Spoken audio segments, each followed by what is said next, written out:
आदेश आदेश आदेश। मैं नरेंद्र नाथ अघोरी काली शक्ति साधना दरबार की तरफ से एक बार फिर आप लोगों का यूट्यूब चैनल, फेसबुक, इंस्टाग्राम पर स्वागत करता हूं। और आज मैं जो माला साधना डालने जा रहा हूं वो मात्र 11 माला प्रतिदिन करनी है। भोलेनाथ की ये साधना है।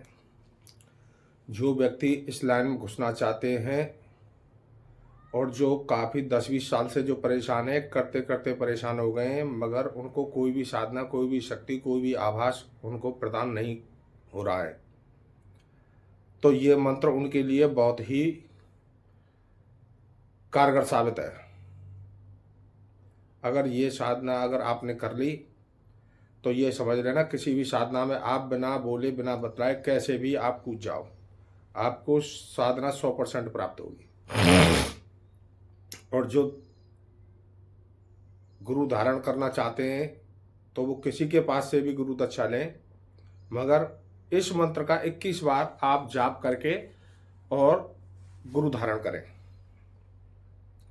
आपको पहले ही दिन से प्रैक्टिकल होने चालू हो जाएंगे। साधना कोई भी करना, कैसी भी करना, 1000% की मैं गारंटी लेता हूं। अगर आपने ये साधना 21 दिन लगातार रात को 10 बजे के बाद में काले वस्त्र पहन करके कुशा के आसन पर बैठ करके भोलेनाथ की शिवलिंग के सामने किसी मंदिर में या एकांत स्थान पर, कहीं भी भोलेनाथ का मंदिर हो, प्रतिदिन आपको वहीं पर जाना है, दीपक लगाना है, धूप बत्ती लगानी है और ये मंत्र आपको 11 माला प्रतिदिन करना है और किसी को बताना नहीं है। मगर ये साधना जब आप करें तो आप अपना सुरक्षा घेरा लगा लें। बिना सुरक्षा घेरा के ये साधना बिल्कुल भी ना करें, क्योंकि ये जो साधना है ये भोलेनाथ की अघोर साधना है। अगर ये आपने एक बार कर ली तो आप कोई भी साधना कर सकते हो। समय से पहले वही साधना आपकी पूरी होगी और पहले ही दिन से आपके रिजल्ट आने चालू हो जाएंगे। तो इसकी विधि इस प्रकार है, किसी भी सोमवार से शुरू कर सकते हैं इस साधना को। होली, दीपावली, शिवरात्रि से भी शुरू कर सकते हैं। यह साधना रात के 10 बजे के बाद शुरू की जाएगी। साधक को काले वस्त्र पहनने चाहिए, मुख उत्तर या पूर्व की दिशा की ओर होना चाहिए। इसमें रुद्राक्ष की माला का प्रयोग होगा। साधना में शिवलिंग की आवश्यकता होती है। इस साधना से पहले भगवान शिव के पंचांग की श्री मंत्र की एक पंचाक्षरी यानी कि ओम नमः शिवाय मंत्र की आपको एक माला प्रतिदिन करनी है। माला करें, भगवान शिव को मन ही मन बोलना है, हे भोले बाबा, मैं आपके अघोर रूप की साधना करने जा रहा हूँ। इस साधना को करते समय सुरक्षा घेरा बनाना है। सुरक्षा घेरा बनाते समय इस मंत्र का प्रयोग करना है। ओम राम अग्नि प्रकाराय नमः, प्रकाराय नमः। इसको मैं बोलूँगा भी और आपको दिखाऊंगा भी। इस साधना में आप जब शुरू करें ये साधना, तो ना तो किसी को गाली देनी है, ना गलौज देनी है, ना किसी को मारना है, ना पीटना है, कुछ भी नहीं।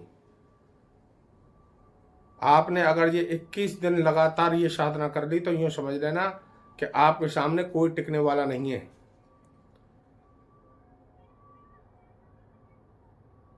जो भी शक्ति हासिल करना चाहोगे, जो चीज़ हासिल करना चाहोगे, केवल मुख से बोलना और वही आपके सामने हाजिर होगी। मैं ये नहीं कह रहा हूँ कि किसी मंदिर के सामने जा करके 11 बार मंत्र बोल दें या 3 बार बोल दें या 1 बार बोल दें। 1 बार, 3 बार, 21 बार, 12 बार ऐसे मंत्र बोलने से शक्ति और साधना और हमारे काम नहीं होते। ऐसे बहकावे में और भड़कावे में ना आए। केवल आप जो मंत्र की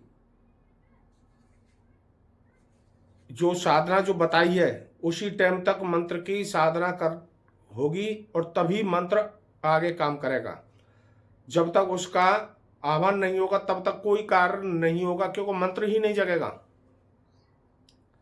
साधना के समय मंत्र जगाना जरूरी है। मंत्र जगता है तभी साधना पूरी होती है। जब तक मंत्र नहीं जगेगा, जब तक साधना पूरी नहीं होगी।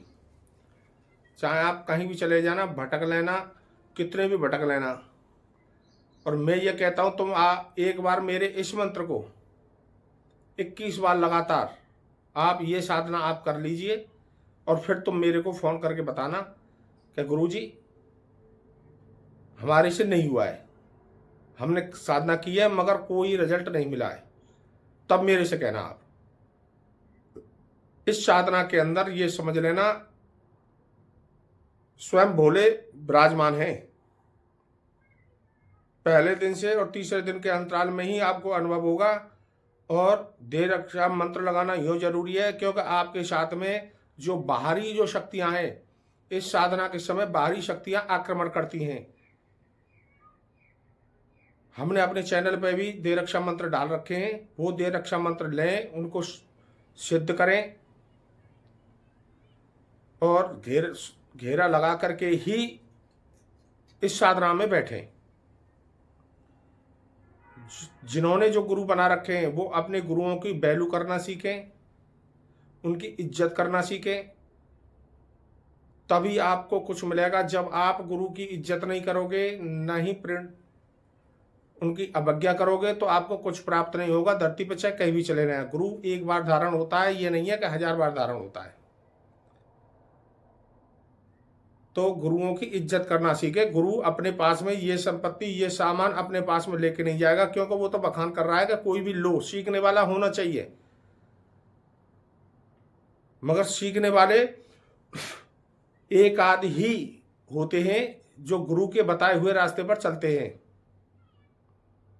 नहीं तो कोई ऐसा नहीं है जो गुरु के बताए हुए रास्ते पर चलता हो। मैं तो केवल यही कहूंगा, अगर आप इस लाइन में अगर उतर चुके हो या उतरना चाहते हो तो पहले इस मंत्र का जाप करें, और जाप करके ही आप कोई भी साधना कर लेना, आपकी वही